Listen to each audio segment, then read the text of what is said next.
state prison, Folsom, California. Perched on a knoll a short distance from Sacramento, its grand design suggests a castle or medieval chateau.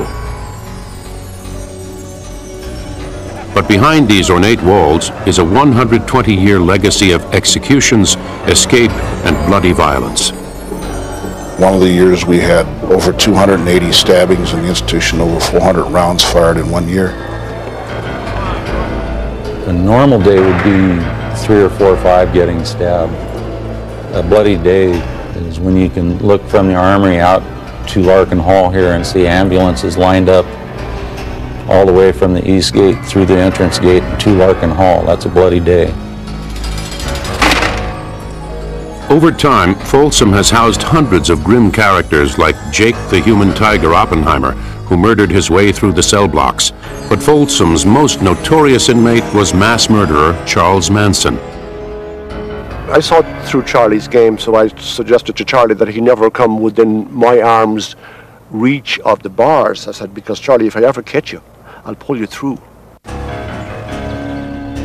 Prisoners once called Folsom the end of the world. Its punishments and living conditions were as hard as its gray granite walls. For many inmates, the last sound they ever heard of freedom was the wrought iron gate slamming shut behind them.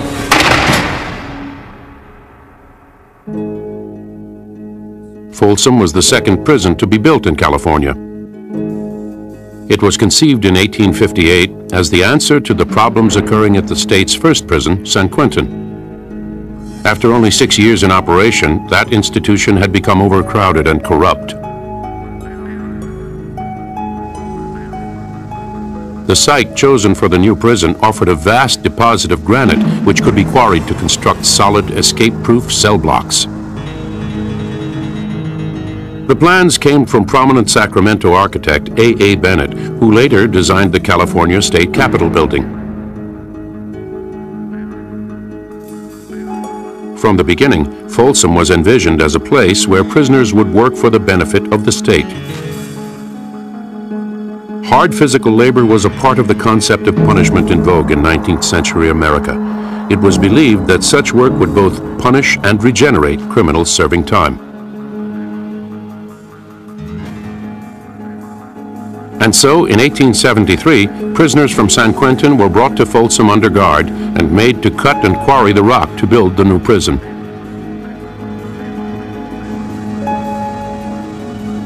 Thousands of tons of blue granite were cut from the quarry, and within 2 years, the inmates had built the first cell block and support buildings. The structure had the appearance of a turreted castle from medieval times.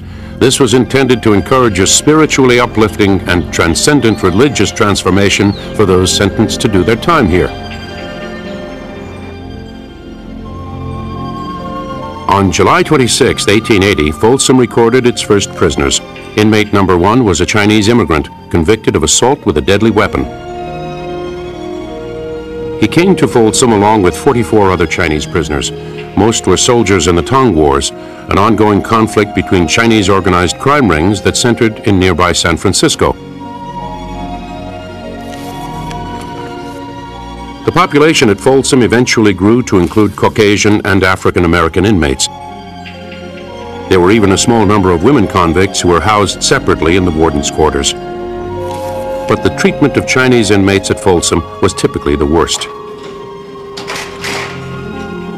Our first record showing Chinese inmates having a cell inside the institution would be 1913. Prior to that, they were in an unheated wooden building next to the mortuary. The general population at Folsom did not fare much better. Their stone cells had no toilets or running water. Now, in the old cell block, there was no ventilation in those old cells.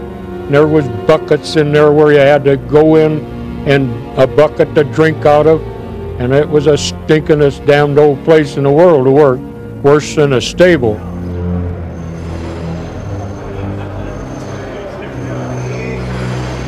The 3-story cell block was built to hold 900 prisoners. The walls were built of granite blocks, each at least 18 inches thick. At the time, it was said that if a man was locked in one of these cells with all the tools, drills, and levers of a stone quarry, he would not be able to break out in 24 hours of uninterrupted labor. There was no electricity, and the inmates were issued 2 candles a month in order to read at night. The metal doors, cut from boilerplate steel, were locked each night by men called turnkeys.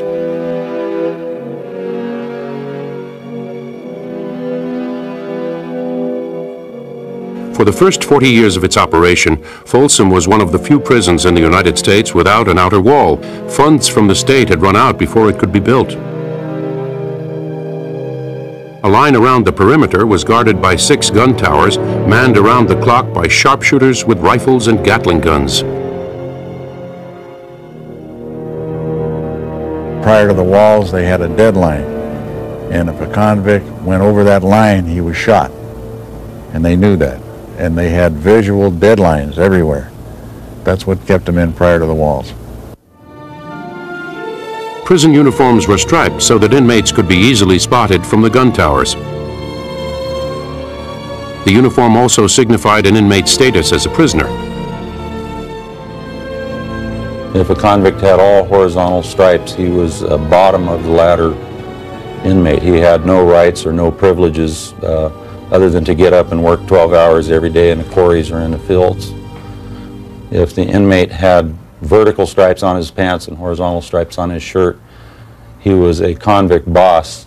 He would supervise small groups of 25 to 50 inmates at their tasks, and he had rights and he had privileges. At the top of the pecking order, honor prisoners wore striped pants with dress shirts, black vests, and black hats.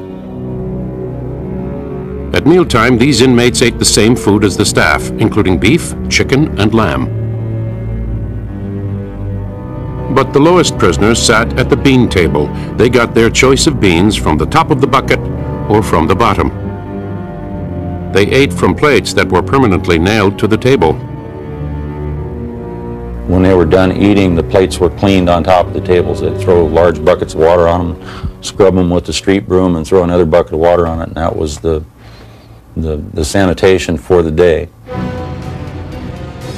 By 1895, there were 900 inmates inside Folsom Prison, and more were on the way.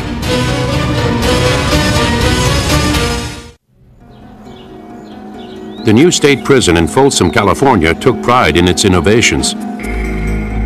These took shape under the leadership of the warden, Charles All, who was appointed in 1887. A former Wells Fargo detective, All was a strict disciplinarian and had a standing order for his guards to shoot any convict trying to escape. All also followed a mandate to improve living conditions. In 1890, construction began on a powerhouse at the prison that would generate electricity from the American River that ran below it. This was the first electric plant in the region. Eventually, the prison helped supply power to all the state government buildings in Sacramento, some 22 miles away. In 1893, the first electric lights were installed in the cell block, and inmates no longer had to use candles to read at night. It had taken 13 years, but Folsom finally had the basic amenities. Plumbing was actually installed about 1884. We put in flush toilets and water, so things actually improved fairly rapidly by and large. Even at best, conditions were never good. Everybody that was here was working in the quarries. The prison took few safety precautions. Accidents in the quarries were not unusual. The first victim was inmate number 117. His name was Peter Gibson. He had been convicted of larceny. He was crushed to death by a falling rock. Captain of the guard P.J. Cochran was standing under a derrick used to move heavy boulders when its boom fell off and killed him. Still, the quarry was profitable for the state. In September of 1882, the prison began to sell its granite to buyers all over California. Cemeteries throughout the region made their tombstones from the granite at Folsom. The stone base of California's state capitol was also the product of the prison quarry. In order to move the heavy cargo into town for sale, the prison employed its own steam-powered locomotive in 1893. Because of the temptation for inmates to escape by stowing away on a train car, each outgoing shipment was carefully checked and an armed guard rode along. In 1893, inmates also finished construction of an ice plant that was powered by the new electric powerhouse. The prison manufactured 3 tons of ice per day and was among the only suppliers in Central California. Folsom also became a community center. As early as 1892, the prison hosted an annual 4th of July celebration. The inmates were treated to iced lemonade as they watched the prison yard fill up with visitors. On the 4th of July, people would come not only from all over the area, but from all over the state to visit the prison. We would have sporting events between the inmates, bicycle races, boxing matches, shows put on by the inmates where the costumes were provided by Hollywood.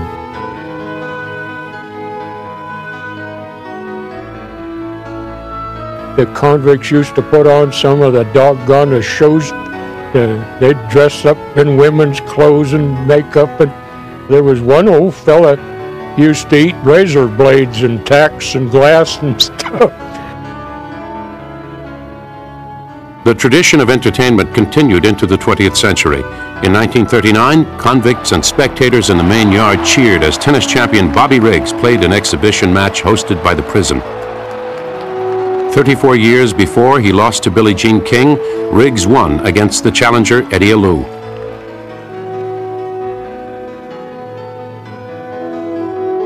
Prison life also included a 4-chair barbershop that was staffed by inmate barbers. Haircuts were standardized and convicts were expected to maintain a tidy appearance when they were seen by the public. But the complete view of life for inmates here was rarely witnessed by the outside world. Billy Burke was 18 years old when he was convicted of burglary in 1928. I would steal rob milk bottles. It started off that way, and rob buses when the bus driver would get out to get something to eat. Well, I'd jump in and get his cash box, and any way that I could get some money. Burke spent 20 years inside Folsom's stone cell block. There was 6 of us in there at one time, and you'd be locked up at 2 in the afternoon, and I mean, you just lay there and sweat, and the bed bugs would jump off the ceiling to get at you. It was pretty hot and pretty miserable. The ventilation wasn't what they have today, so you lay there practically in the nude and for all them hours until 6 o'clock the next morning. The first recorded punishment at the prison was fierce and brutal. In 1884, 4 inmates who had started a fight in the quarry were subjected to hours of agonizing physical constriction in a cruel device known as the straitjacket. Unlike the shirt designed to restrain asylum inmates, Folsom's straitjacket was a canvas girdle made strictly for the purpose of torture. One inmate survivor who was stripped naked before his ordeal wrote, "The straitjacket reached from my neck to my knees.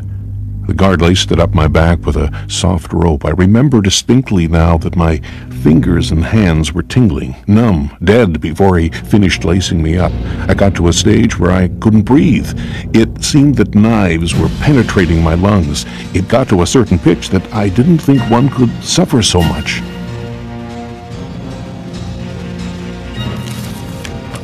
Some inmates were killed or deformed by the use of this and other grim punishments. For severe offenders, there was the torturous practice called tricing. There was tricing rings where they'd handcuff an individual and trice them, pull them up to where they would be standing in their arms in the air, and just their feet would still be on the ground, but barely, and they would stay there for the day for refusing to work. Use of these disciplines continued until 1913, when California's legislature labeled them cruel and unusual and abolished them. That same year, air holes were drilled into the solid steel cell doors that up until then had only small slots for ventilation and inspection. After 1913, only 3 forms of punishment were legal in California's prisons. The first was the removal of privileges like tobacco and outdoor recreation time. The next level of discipline restricted the convicts' meals solely to a diet of bread and water for an indefinite period. The most severe form of punishment was lockdown and solitary confinement for 6 months at a stretch. But while corporal punishment was not officially condoned at the state prison, it was far from over. Jack Pert's career as a guard at Folsom began in 1938 and lasted 26 years. He recalls his duties supervising a work gang. Once in a while, when I had a guy on my gang give me a little trouble, maybe he couldn't hoe very good, you know. Oh, mister, I don't know how to hoe.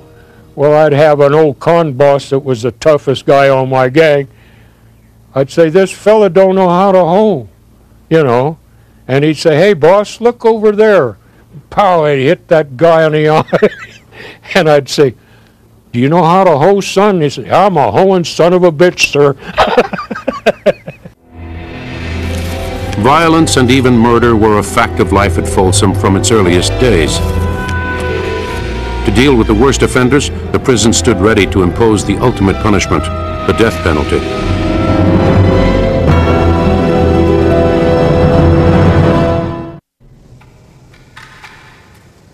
In 1907, work began on the granite walls that now surround Folsom Prison. For 16 years, prisoners hand-cut and built the daunting 20-foot-high stone barrier that would enclose them. The true dimension of the wall is hidden from view. This is because fully 1/2 of it plunges below the ground. The design made any hope of digging out as impossible as breaking through.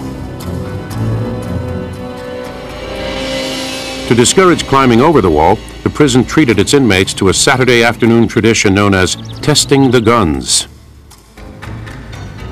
We had water-cooled 30 caliber machine guns, and we would put a short belt in them with 10 rounds, and we would start off with tower number 1, the armory, and we would shoot 10 shots into the hill. Tower 2 would shoot 10 shots, and then tower 3 and tower 4 and tower 5 up to tower 26. So you would have about 30 or 35 minutes of continuous shooting. Everybody on the yard could not only hear all the shots, but you can look from the yard across at the hill on the opposite side of the river and actually see the bullets hitting. It had a very sobering effect. Still, there are places inside the stone prison that are unseen from the towers and by the guards on duty. In fact, there's so many blind spots in this institution, and we try to correct as many as we can, but it's just about impossible to. Just about everything goes on there. You have drug use, homosexual activities, you have killings, you have stabbings, you name it, it happens. Weapons like these makeshift knives called gaffs have been used routinely in the blind spots to settle personal differences and enforce a certain code among the inmates. Anybody that informed a rapo or arsonist or baby molester, it wouldn't take them long to get them. They'd wait in their time and catch them and kill them. Murder committed inside the prison was considered as serious an offense as it was on the outside. In 1895, Jacob Oppenheimer was sent to Folsom to serve a 50-year term for robbery. Within 3 years, he had killed a fellow inmate and was transferred to San Quentin to finish his 50 years and begin a life term for the murder. At San Quentin, Oppenheimer killed again, another fellow convict. This time, he was sentenced to death. He was transferred back to Folsom to await his execution. While on death row, inmates labeled Oppenheimer the human tiger because of his predatory behavior. He struck once more. The victim was another death row inmate. Finally, in July of 1913, Jake the Human Tiger Oppenheimer was hung by the neck, the prescribed manner of execution at Folsom. From the beginning, Folsom stood ready to carry out the state's mandated executions at the end of the hangman's rope. In December of 1895, Folsom executed its first prisoner. He was Chin Howe, convicted of first-degree murder.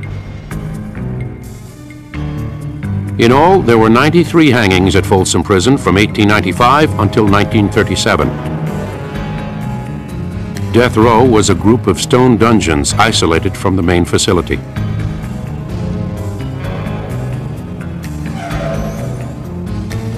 On the morning of an execution, the condemned man saw his last view of daylight through this window as he was led along the short walk to the gallows where the hangman waited. The last hangman at Folsom was a man named H.B. Trader. There was the cold-bloodedest man I ever met in my life. He would get $10 and the rest of the day off after he'd pulled a trap door to drop that guy. The hangman hung his rope from this area of the ceiling. This is one of his ropes, and he would stretch it between a windlass and pull it tight, take all of the spring and bounce out of it. He would then weigh and measure the inmate that was going to be using the rope. And he would custom build the knot to fit the inmate's neck exactly so that it would snap his neck without snapping their head off. They had a problem with hangings. It was probably 30% of the time it acts to remove their heads when they would drop, if they dropped too far. The prison archive includes a logbook of the executions. Its chilling pages contain the faces of condemned men in their final hours. Next to that, a few brief words record the time of death and the distance dropped. Ivan Kovaler was the second prisoner hung in 1895. He was convicted of first-degree murder and was dropped exactly 7 feet. Edward Montijo was 19 years old when he was condemned for murder in 1925. He hung for 12 minutes before he was pronounced dead. 25-year-old William Hudson wore the prison's white shirt and black suit to his execution in 1931. He was buried in a sheet so that the suit could be used again. In 1937, California installed the gas chamber at its prison in San Quentin. Thought to be a more modern and humane form of capital punishment, this step relieved Folsom of its execution duties. On December 12th of that year, convicted first-degree murderer Charles McGuire was dropped 6 feet and 1 inch to his death. He was the last prisoner executed at Folsom.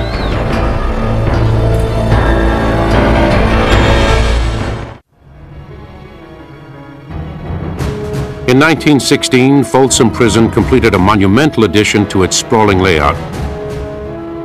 This is housing unit number 1, the largest single cell block anywhere in the nation. At the time it was built, it embodied the most advanced ideas in prison construction and took inmate laborers and stonecutters nearly 2 years to finish. The new cell block anticipated the arrival of 1,000 new inmates that would swell the prison's population to 2,500. Prison officials attributed this growth to a number of curious causes. In 1915, it was believed that an influx of criminals had come to California to visit the Panama Pacific Expo held in San Francisco that year.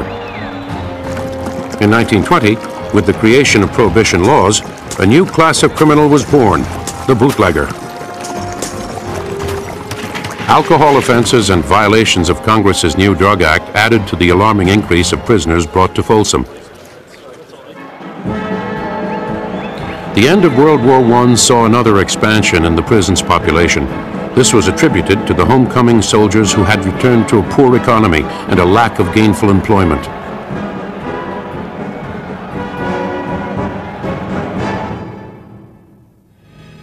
By 1930, the prison population was 2,097. More than half were locked up in the mammoth cell block known as Unit 1. Inside, 640 cells are stacked 5 stories high. The cell block is so large that its furthest reaches nearly disappear into a steel horizon. You have gunmen patrolling around the inside of the wall all of the time, watching the inmates in the cells and the movement within the building. But the cell block itself doesn't touch any outside portion of the building. It's bigger than most prisons in the United States. This is just in one housing unit, which is run by a lieutenant, 2 sergeants, and about 8 officers. Because of its immensity and small guard staff, the dangers in Unit 1 are very real. Its blind spots allow for stabbings and assaults. But it is the open walkway or tier more than 5 stories high that inspired a macabre nickname, the Superman Training Ground. Occasionally we get an individual that wants to play Superman or Batman, whatever they want to call themselves, and jump off the tiers. Unfortunately, it's a long way down. We've had 2 inmates drop from the 5th tier.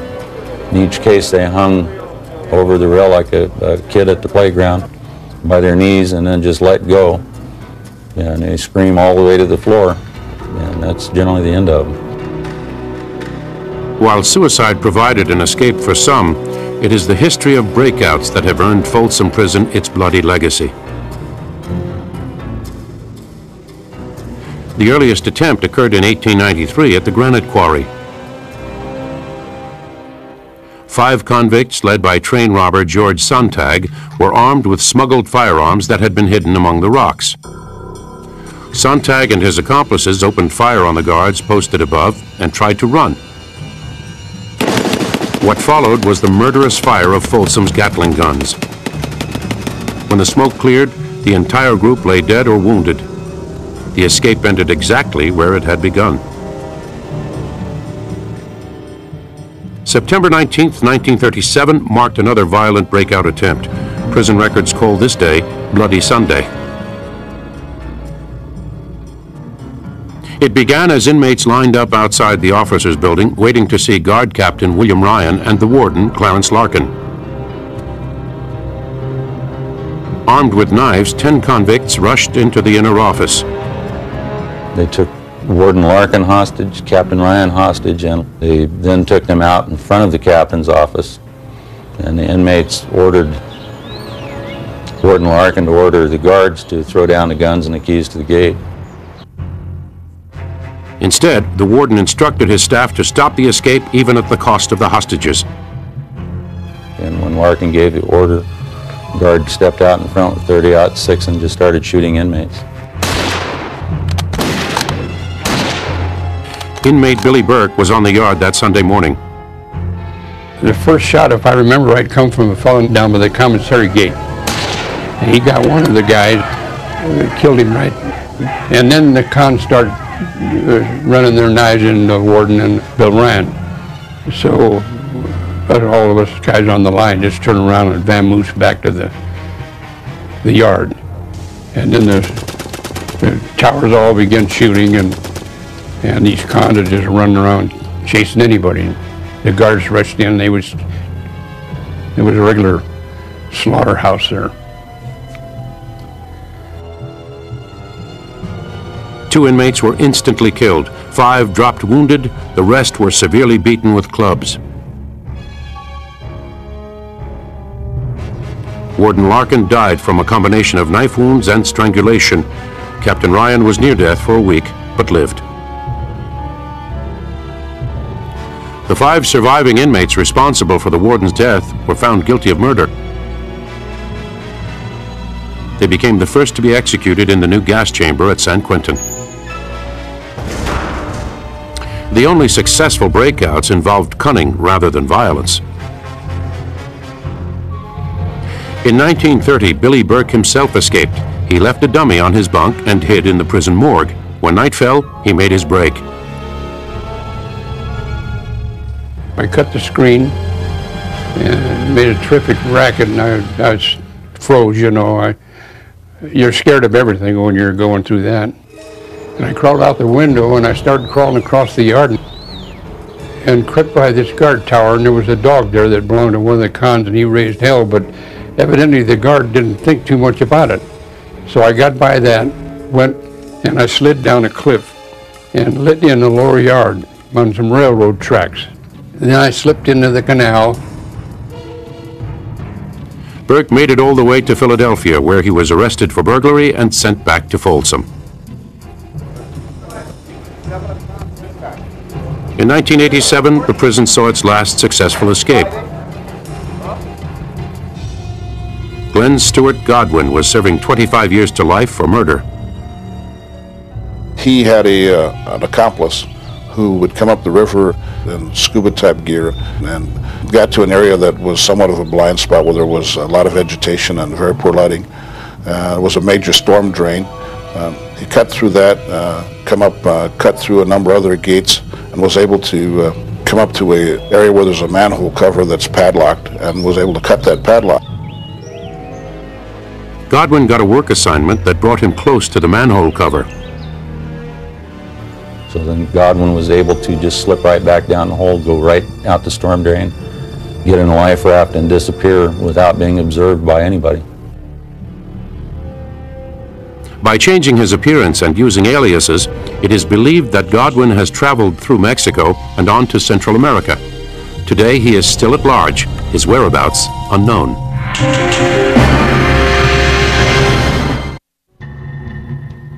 In 1971, one of the most chilling mass murderers of the century was delivered to Folsom Prison. This was Charles Manson. Manson was the scraggly, wild-eyed leader of a band of young followers he called the Family. In 1969, Manson's incoherent preaching about race wars and Armageddon culminated in a savage murder spree in the hills above Los Angeles. Publicity in the Manson case was rampant, and his 2-year trial ranked among the most expensive in California history. When Manson arrived at Folsom to begin a life sentence, prisoners and staff alike took notice. Father Dennis Keeney was the new prison chaplain. I remember meeting Charlie shortly after he came here, and I just said hello to him, and he came to the front of the cell, and he wanted to know if I knew who he was, and I knew who Charlie was, but I didn't want to give Charlie the satisfaction of being notorious in my mind, so I said, well, I really don't know who you are. Do you want to tell me who you are? I think he was trying to impress me or perhaps scare me. And he told me that he was so bad that if he could get out of the cell where he was housed, that he probably would kill me with his bare hands. Prison staff are instructed never to show fear in the face of an inmate's threat. I saw it through Charlie's game, so I suggested to Charlie that he never come within my arm's reach of the bars. I said, because Charlie, if I ever catch you, I'll pull you through. And then I won't even tell you what I'm going to do with you when I get you outside here. Frail and weak at 37 years of age, Manson was held in Unit 4, the newest and most secure building at Folsom. Prison guard Tom Hickey was assigned here during Manson's stay. My first dealings with him, he tried to spit on me like they would do at San Quentin. He didn't realize that at Folsom I had the keys to his door. I just opened his door, hit him in the head, and told him, don't ever do that again. And after that, we got along fine. It was never a problem.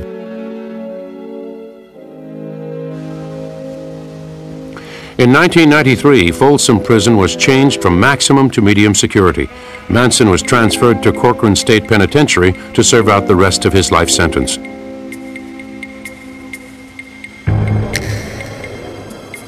The 1980s also brought a new wave of violence motivated by urban gangs. After '82, we started dealing with the street gangs, you know, the Crips and the 18th Street Gang and the different gangs coming in. These guys wanted to prove themselves so that they could get up and become members of the known prison gangs. So the violence just kind of perpetuated itself. In 1984, more than 280 stabbings were recorded. Such conflicts were often settled by guards in the gun towers. If there were lethal weapons involved, if the inmate had a knife or a weight or was applying the boots to the other one's head, then you're justified then in using lethal force. So I would pick up Mini 14 and try to shoot him in an arm or a leg. All the ones I shot lived. I was lucky. I was able to maim them all instead of killing them. A lot of other people haven't been that lucky. The bloodiest race riot occurred on Father's Day, 1982, when a group called the Mexican Mafia confronted a rival gang, the Black Guerrilla Family. Everybody pulled his knife. And for probably a matter of maybe 2 minutes, which sounded like an eternity, there was a real war there. I think they fired 22 shots that morning into that general area.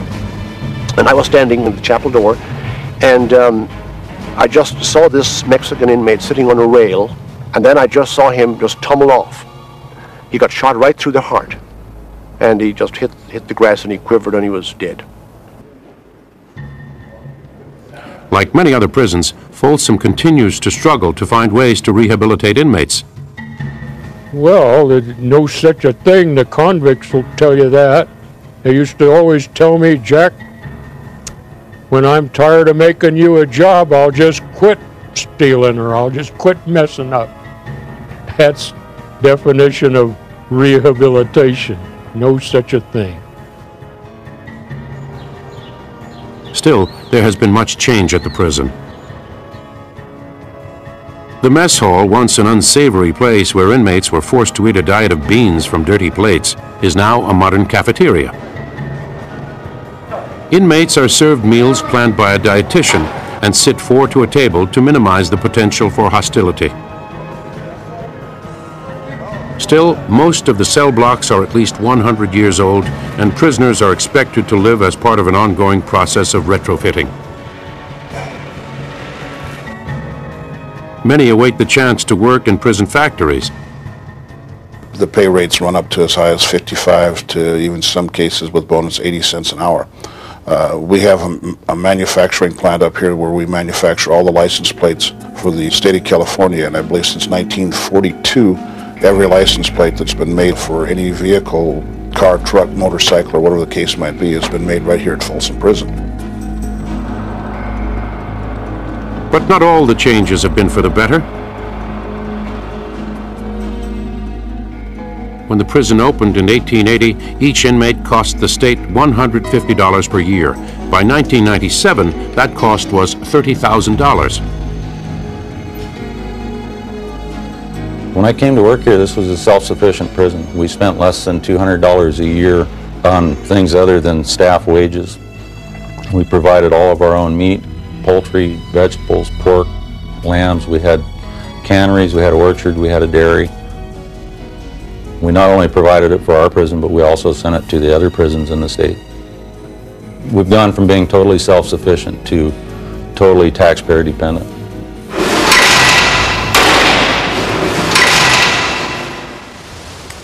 Through the years, one site has remained constant in the minds of inmates and staff, the prison cemetery. More than 1,100 men are believed to have died at the prison between 1874, when construction began, and 1957, when the prison employed a removal service to handle inmate bodies. Until then, not even the dead left Folsom Prison. If you wanted to carve your own tombstone, you had that option. We would give you the stone and chisel. If you knew you were going to die right away and you needed one, you could carve your own.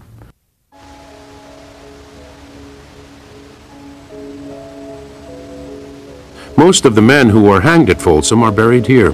So are those who died in the quarry or in riots. Inmates who suffocated in the jailer's straitjacket or who killed themselves are also here. In many instances, friends, if you died suddenly or by accident or during an escape, a friend would carve you a stone. And if you had no friends at all, you received just a wooden board with a number on it. And the majority of the graves at the cemetery are wooden boards with numbers on them. Today, 120 years after it opened, Folsom Prison remains alive and well. By and large, its medium security inmates are cooperative, and many await an early parole in exchange for good behavior. Despite Folsom's reputation for violence, the staff believes that most of the 2,500 inmates here want to do their time in peace. Troublemakers, they say, get a ticket to someplace worse.